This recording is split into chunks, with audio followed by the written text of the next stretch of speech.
Welcome back, ladies and gentlemen. My name is Vlad and this is an AlphaTech programming course. And in this challenge you have to write a program that reads from the user three values.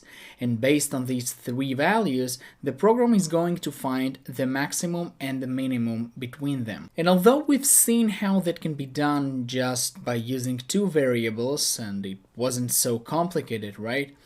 Now we are asked to find the maximum and the minimum between three variables, not just two, but three variables. So for example, if we take a look at these three numbers, 5, 3, and 7, I want the result, the output on the screen, to be something like maximum is 7 and minimum is 3 among these three numbers, alright? And for another example, if we have the three numbers 2, 5, and 1, then it's obvious that the maximum is going to be 5 in this case and the minimum is going to be 1. So I hope the instructions are clear to you and that you have some idea of what pretty much you should do to solve that. And just a side note, you can solve this challenge in a couple of ways and in a couple of different options.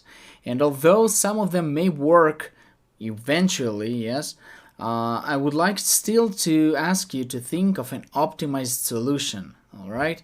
Meaning, think of a solution to find minimum and maximum among these three numbers in the most efficient way when you use as few conditions as possible. So bear that in mind, and I wish you good luck, and I'll see you in the next video.